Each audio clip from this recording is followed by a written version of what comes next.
आप सुन रहे हैं मुंशी प्रेमचंद द्वारा लिखी गई कहानी मुफ्त का यश। उन दिनों संयोग से हाकिम जिला एक रसिक सज्जन थे। इतिहास और पुराने सिक्कों की खोज में उन्होंने अच्छी ख्याति प्राप्त कर ली थी। ईश्वर जाने दफ्तर के सूखे कामों से उन्हें ऐतिहासिक छानबीन के लिए कैसे समय मिल जाता था। वह तो जब किसी अफसर से पूछिए तो वह यही कहता है, मारे काम के मारा जाता हूँ, सिर उठाने की फुर्सत नहीं मिलती। शायद शिकार और शेर भी उनके लिए काम में शामिल है। उन सज्जन की कीर्तियाँ मैंने देखी थी और मन में उनका आदर करता था, लेकिन उनकी अफसरी किसी प्रकार की घनिष्ठता में बाधक थी। मुझे यह संकोच था कि अगर मेरी ओर से पहल हुई तो लोग यही कहेंगे कि इसमें मेरा कोई स्वार्थ है, और मैं किसी दशा में भी यह इल्जाम अपने सिर पर नहीं लेना चाहता। मैं तो हुक्काम की दावतों और सार्वजनिक उत्सवों में न्योता देने का विरोधी हूँ। जब कभी सुनता हूँ कि किसी अफसर को किसी आम जलसे का सभापति बनाया गया या किसी स्कूल, औषधालय या विधवा आश्रम किसी गवर्नर के नाम से खोला गया, तो अपने देशबंधु की दास मनोवृत्ति पर घंटों अफसोस करता हूँ। मगर जब एक दिन हाकिम जिला ने खुद मेरे नाम एक रुक्का भेजा कि मैं आपसे मिलना चाहता हूँ, क्या आप मेरे बंगले पर आने का कष्ट करेंगे, तो मैं दुविधा में पड़ गया। क्या जवाब दूँ? अपने दो एक मित्रों से सलाह ली। उन्होंने कहा, सांप लिख दीजिए, मुझे फुर्सत नहीं। वह हाकिम जिला होंगे तो अपने घर के होंगे। कोई सरकारी व जाब्ते का काम होता तो आपका जाना अनिवार्य था, लेकिन निजी मुलाकात के लिए जाना आपकी शान के खिलाफ है। आखिर वह खुद आपके मकान पर क्यों नहीं आए? इससे क्या उनकी शान में बट्टा लग जाता था? इसलिए तो खुद नहीं आए कि वह हाकिम जिला है। इन अहमक हिंदुस्तानियों को कब समझ में आएगी कि दफ्तर के बाहर भी वैसे ही साधारण मनुष्य हैं जैसे हम या आप। शायद ये लोग अपनी घरवालियों से भी अफसरी जताते होंगे। अपना पद उन्हें कभी नहीं भूलता। एक मित्र ने, जो लतीफ़ों के चलते चलते तिजोरी है, हिंदुस्तानी अफसरों के विषय में कई मनोरंजक घटनाएं सुनाई। एक अफसर साहब ससुराल गए। शायद स्त्री को विदा कराना था, जैसा आम रिवाज है। ससुर जी ने पहले ही वादे पर लड़की को विदा करना उचित ना समझा। कहने लगे, बेटा इतने दिनों के बाद आई है, अभी विदा कर दूँ, भला 6 महीने तो रहने दो। उधर धर्मपत्नी जी ने भी नाइन से संदेश कहता भेजा, अभी मैं नहीं जाना चाहती। आखिर माता पिता से भी तो मेरा कोई नाता है। कुछ तुम्हारे हाथ बिक थोड़ी गई हूँ। दामाद साहब अफसर थे, जामे से बाहर हो गए। तुरंत घोड़े पर बैठे और सद्दर की राह ली। दूसरे ही दिन ससुर जी पर सम्मन जारी कर दिया। बेचारा बूढ़ा आदमी तुरंत लड़की को साथ लेकर दामाद की सेवा में जा पहुंचा। तब जाके उसकी जान बची। ये लोग ऐसे मिथ्याभिमानी होते हैं। और फिर तुम्हें हाकिम जिला से लेना ही क्या है? अगर तुम कोई विरोधात्मक गल्प या लेख लिखोगे तो फौरन गिरफ्तार कर लिए जाओगे। हाकिम जिला जरा भी मुरब्बत ना करेंगे, कह देंगे यह गवर्नमेंट का हुक्म है, मैं क्या करूं? अपने लड़की के लिए कानून गोई या नायब तहसीलदारी का लालच तुम्हें है नहीं, व्यर्थ क्यों दौड़े जाओ। लेकिन मुझे मित्रों की यह सलाह पसंद ना आई। एक भला आदमी जब निमंत्रण देता है तो केवल इसलिए अस्वीकार कर देना कि हाकिम जिला है ने भेजा है, मुटमर्दी है। बेशक हाकिम जिला मेरे घर आ जाते तो उनकी शान कम ना होती। उदार हृदय वाला आदमी वे कतलूप चला आता, लेकिन बाई जिले की अफसरी बड़ी चीज़ है। और एक उपन्यासकार की हस्ती ही क्या है। इंग्लैंड या अमेरिका में गल्प लेखकों और उपन्यासकारों की मेज पर निमंत्रण होने में प्रधानमंत्री भी अपना गौरव समझेगा। हाकिम जिला की तो गिनती ही क्या है। लेकिन यह भारतवर्ष है जहाँ हर रईस के दरबार में कभी सम्राटों का जत्था रईस के कीर्तिमान के लिए जमा रहता था। आज भी ताजपोशी में हमारे लेखक कुंद बिना बुलाए राजाओं की खिदमत में हाजिर होते हैं, कसीदे पढ़ते हैं, इनाम के लिए हाथ पसारते हैं। तुम ऐसे कहाँ के बड़े हो कि हाकिम जिला तुम्हारे घर चला आए।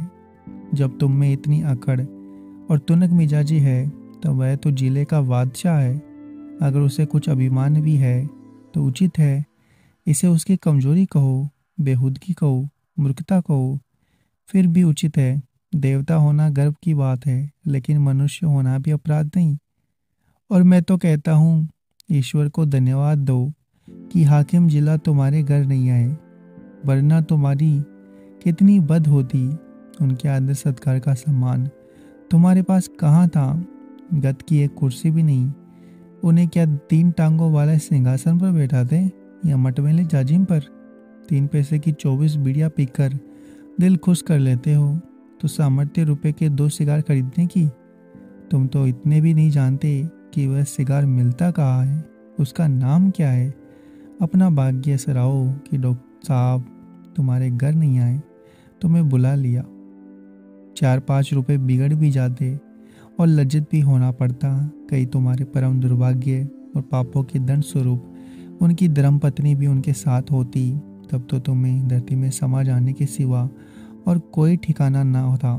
तुम या तुम्हारी धर्मपत्नी उस महिला का सत्कार कर सकती थी। तुम्हारा तो गिग्गी बन जाती साहब, बदाबास हो जाते। वह तुम्हारे दीवाने खाने तक ही ना रहती जिसे तुमने गरीबा माऊ ढंग से सजा रखा है। वहाँ गरीबी अवश्य है पर फुहड़पन नहीं। अंदर तो पग पग पर फुहड़पन के दृश्य नजर आते। तुम अपने फटे पुराने पहनकर अपनी विद्युता में मग्न रहकर जिंदगी बसर कर सकते हो, लेकिन कोई भी आत्म अभिमानी आदमी यह पसंद नहीं कर सकता शुद्धि के लिए कर्म करते कि उसकी दुरावस्था दूसरों के लिए विनोद की वस्तु बनी। इन लेडी साहब के सामने तो तुम्हारी जबान बंद हो जाती। और कर्म चुनाचे योगी का मैंने हाकिम जिला का निमंत्रण स्वीकार कर लिया। यह सुनने पर यद्यपि उनके स्वभाव में होती है कि कुछ अनावश्यक अफसरी की शान थी, लेकिन उनके स्नेह और उदारता ने उसे यथासाध्य प्रकट न होने दिया। कम से कम उन्होंने मुझे शिकायत का कोई मौका न दिया। अफसर नाना प्रकृति को तब्दील करना उनकी शक्ति के बाहर था। मुझे इस प्रसंग को कोई महत्व देने की बात भी न थी। महत्व नहीं दिया। उन्होंने मुझे बुलाया, मैं चला गया, कुछ गपशप किया और लौट आया। किसी से इसकी जिक्र करने की जरूरत ही क्या। मानो बाजी खरीदने का बाजार गया था, लेकिन टोइयों ने जाने कैसे ठो लगा लिया।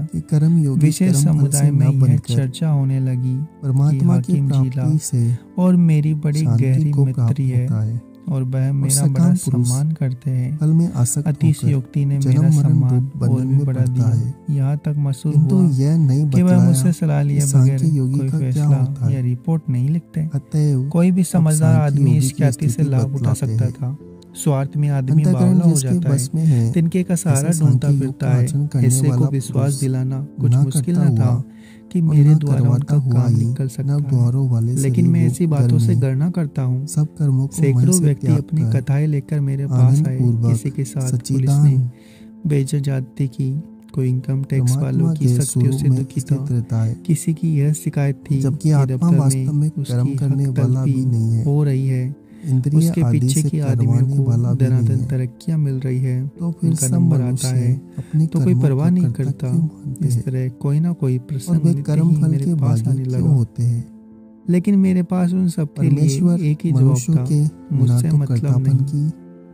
और ना एक दिन मैं अपने कमरे में बैठा था कि मेरे बचपन के एक सहपाठी मित्र आटप के, हम दोनों एक ही मकतब में पढ़ने जाया करते थे। कोई 45 साल की पुरानी बात है। मेरी उम्र 19 साल से अधिक न थी। वह भी लगभग इसी उम्र के रहे होंगे, लेकिन मुझसे कई बलवान, हष्ट पुष्ट में जहीन था। वह नीरे खोदन मौलवी साहब उनसे हार गए थे और उन्हें सबक पढ़ाने का सर्वव्यापी पर डाल दिया परमेश्वर था। किसी भी अपने से प्रकार दुगने के व्यक्ति को पाप पढ़ाना कर्म को मैं और अपने न लिए गौरव किसी की के बात शुभ समझता कर्म था। को ही ग्रहण खूब करता मन है, लगाकर पढ़ाता था। किंतु फल अज्ञान यह के हुआ द्वारा ज्ञान कि ढका मौलवी हुआ साहब है। की छड़ी उसी से जहाँ सब सफल अज्ञानी रही मनुष्य वहाँ मेरा मोहित हो रहे प्रेम हैं, सफल हो गया। बलदेव परंतु जिसका चल भय निकला, अज्ञान कालिकवारी परमात्मा के तक तत्व जा ज्ञान पहुंचा। द्वारा मगर इस नष्ट बीच कर में दिया गया मौलवी है। साहब का उनका यह स्वर्गवास ज्ञान हो गया। सूर्य के शाखा टूट सदृश गई। उस उनके छात्र सच्चिदानंद भी इधर उधर परमात्मा हो को गए। प्रकाशित कर तब देता से है। बलदेव को केवल मैंने 2-3 बार रास्ते में देखा।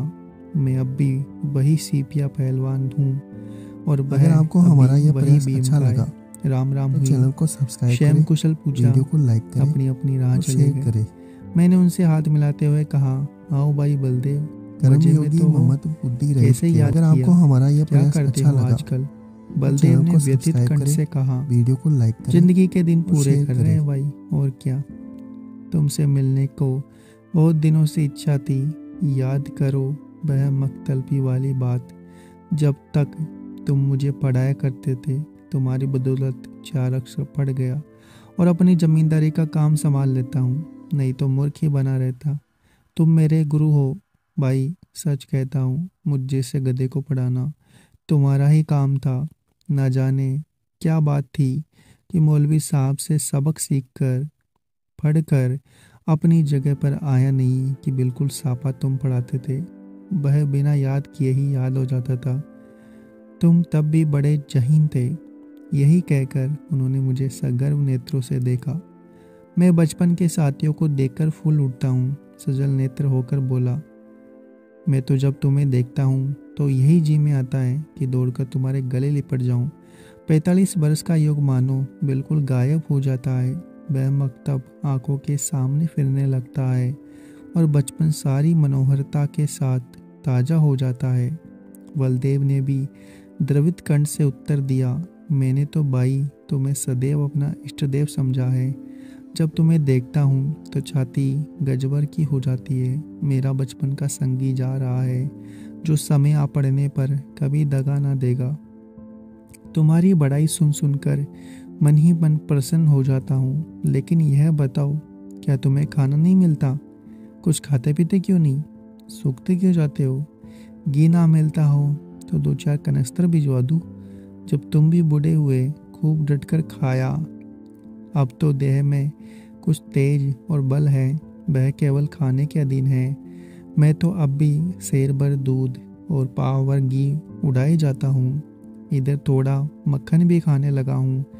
जिंदगी भर बाल बच्चों के लिए मर मिटे। अब कोई यह भी नहीं पूछता कि तुम्हारी तबीयत कैसी है। अगर आज कंधा डाल दूँ तो कोई एक लोटे पानी को ना पूछे। इसलिए खूब खाता हूँ और सबसे ज़्यादा काम करता हूँ। घर पर अपना रोब बना हुआ है, वही जो तुम्हारा जेठा लड़का है। उस पर पुलिस ने एक झूठा मुकदमा चला दिया है। जवानी के मद में किसी को कुछ समझता ही नहीं, तब से गात में लगे हुए थे। इधर गांव में एक डाका पड़ गया। दरोगा जी ने तहकीकात में उसे फांस लिया। आज 1 सप्ताह में हिरासत में है। मुकदमा मोहम्मद खलीफ डिप्टी के इल्जास में है। मोहम्मद खलीफ और दरोगा जी ने दांत काटी, रोटी है, अवश्य सजा हो जाएगी।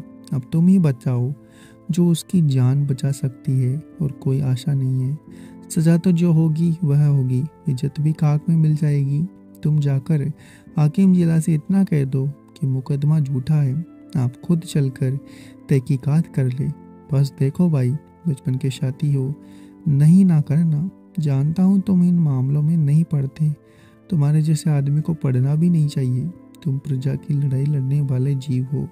तुम्हें सरकार के आदमियों से मेलजोल बढ़ाना उचित नहीं तो जनता की नज़रों से गिर जाओगे।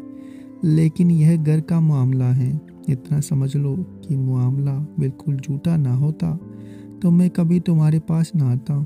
लड़के की माँ से रो रो कर जान दिए डालती है। बहू ने दाना पानी छोड़ रखा है। 7 दिन से घर में चूल्हा नहीं जला। मैं तो थोड़ा सा दूध पी लेता हूँ, लेकिन सास बहू तो निराहार पड़ी हुई है। अगर बच्चा सजा हो गई दोनों मर जाएगी। मैंने यही कहकर डांडस दिया है, जब तक हमारा छोटा भाई सलामत है कोई हमारा बाल बाका नहीं कर सकता। तुम्हारी भाभी ने तुम्हारी एक पुस्तक पढ़ी है, वह तो तुम्हें देवतुल्य समझती है। जब कोई बात होती है तो तुम्हारी नज़र देकर मुझे लज्जित करती है। मैं भी साफ साफ कह देता हूँ, मैं उस छोकरी की सी बुद्धि कहाँ से लाऊं? तुम्हें उसकी नज़रों से गिराने के लिए तुम्हें छोकरा, मरियल सभी कुछ कहता हूँ, पर तुम्हारे सामने मेरा रंग नहीं जमता। मैं बड़े संकट में पड़ गया। मेरी ओर से जितनी आपत्तियाँ हो सकती थी उस सब का जवाब बलदेव सिंह जी ने पहले से ही दे दिया था। उनको फिर दोहराना व्यर्थ था। इसके सिवा कोई जवाब न सूझा कि मैं जाकर साहब से कहूँगा। हाँ, इतना मैंने अपनी तरफ से और बढ़ा दिया कि मुझे आशा नहीं कि मेरे कहने का विशेष ख्याल किया जाए, क्योंकि सरकारी मामलों में मेरा हुकाम हमेशा अपने मातहतों का पक्ष लिया करते हैं। बलदेव सिंह जी ने प्रसन्न होकर कहा, इसकी चिंता नहीं, तकदीर में जो लिखा है वो तो होगा ही, बस तुम जाकर कह वर दो। अच्छी बात है, तो कल जाओगे? हाँ, अवश्य जाऊंगा। यह जरूर कहना कि आप चलकर तहकीकात कर ले। हाँ, जरूर कहूँगा। और यह भी कह देना कि बलदेव सिंह जी मेरे भाई है, झूठ बोलने के लिए मजबूर ना करो। तुम मेरे भाई नहीं हो, मैंने तो हमेशा तुम्हें अपना भाई समझा है। अच्छा, ये भी कह दूंगा। बलदेव सिंह जी को विदा करके मैंने अपना खेल समाप्त किया और आराम से भोजन करके लेटा। मैंने उससे गला छुड़ाने के लिए झूठा वादा कर दिया। मेरा इरादा हाकिम जिला के कुछ कहने का नहीं था। मैंने पेशबंदी के तौर पर पहले ही जता दिया था कि हुकाम आमतौर पर पुलिस के मामलों में दखल नहीं देते, इसलिए सजा हो भी गई तो मुझे यह कहने की काफ़ी गुंजाइश थी कि साहब ने मेरी बात स्वीकार नहीं की। कई दिन गुजर गए थे, मैं इस वाक्य को बिल्कुल भूल गया था। सहसा एक दिन बलदेव सिंह जी अपने पहलवान बेटे के साथ मेरे कमरे में दाखिल हुए। बेटे ने मेरे चरणों पर सिर रख दिया, अदब से एक किनारे खड़ा हो गया। बलदेव सिंह जी बोले, बिल्कुल बरी हो गया भैया। साहब ने दरोगा को बुलाकर खूब डांटा कि तुम भले आदमियों को सताते और बदनाम करते हो, अगर फिर ऐसा झूठा मुकदमा लाए तो बर्खास्त कर दिए जाओगे। दरोगा जी बहुत जेपे। मैंने झुककर सलाम किया। बच्चा, पर गड़ो पानी बढ़ गया। यह तुम्हारी सिफारिश का चमत्कार है भाईजान। अगर तुमने मदद ना की होती तो हम तबाह हो गए होते। ये समझ लो कि तुमने 4 प्राणियों की जान बचा ली। मैं तुम्हारे पास बहुत डरते डरते आया था। लोगों ने कहा, उसके पास ना आग जाते हो, वह बड़ा बेमुरब्बत आदमी है, उसकी जात से किसी का उपकार नहीं हो सकता। आदमी वह है जो दूसरों का हित करे। वह क्या आदमी है जो किसी की बात सुने ही नहीं। लेकिन भाईजान, मैंने किसी की बात ना मानी। मेरे दिल में मेरा राम बैठ कर कह रहा था, तुम चाहे कितने ही रुके हो और बेलग हो, लेकिन मुझ पर अवश्य दया करोगे। यह कहकर बलदेव सिंह जी ने अपने बेटे को इशारा किया। वह बाहर गया और एक बड़ा सा गट्ठर उठा लाया, जिसमें बाती बाती की देहाती सौगातें बंधी हुई थी। हालांकि मैं बराबर कहे जा रहा था, तुम ये चीज़ें नाहक लाए, इनकी क्या जरूरत थी? कितने गवार हो, आखिर तो ठहरे देहाती। मैंने कुछ नहीं कहा। मैं तो साहब के पास गया भी नहीं, लेकिन कौन सुनता है। खोया, दही, मटर की फलियाँ, अमावट, ताज़ा गुड़, जाने क्या क्या आ गया। मैंने कहने को तो एक तरह से कह दिया। मैं साहब के पास गया ही नहीं हूँ। जो कुछ हुआ खुद हुआ, मेरा कोई एहसान नहीं। लेकिन मतलब यह निकाला गया कि मैं केवल नम्रता से और सौगातों को लौटा देने के लिए, कोई बहाना ढूंढने के लिए ऐसा कह रहा हूँ। मुझे इतनी हिम्मत ना हुई कि मैं इस बात का विश्वास दिलाता। इसका जो अर्थ निकाला गया वही मैं चाहता था। मुफ्त का एहसान छोड़ने का जी ना चाहता। अंत में जब मैंने जोर देकर कहा कि किसी से इस बात का जिक्र ना करना, नहीं तो मेरे पास पर युद्धों का मेला लग जाएगा, तो मानो मैंने स्वीकार कर लिया कि मैंने सिफारिश की और जोरों से की। अगर आपको यह प्रयास अच्छा लग रहा है तो हमारे चैनल को सब्सक्राइब कीजिए, वीडियो को लाइक और शेयर करना ना भूलें। आप सुन रहे हैं मुंशी प्रेमचंद द्वारा लिखी गई कहानी मुफ्त का यश। उन दिनों संयोग से हाकिम जिला एक रसिक सज्जन थे। इतिहास और पुराने सिक्कों की खोज में उन्होंने अच्छी ख्याति प्राप्त कर ली थी। ईश्वर जाने दफ्तर के सूखे कामों से उन्हें ऐतिहासिक छानबीन के लिए कैसे समय मिल जाता था। वहाँ तो जब किसी अफसर से पूछिए तो वह यही कहता है मारे काम के मारा जाता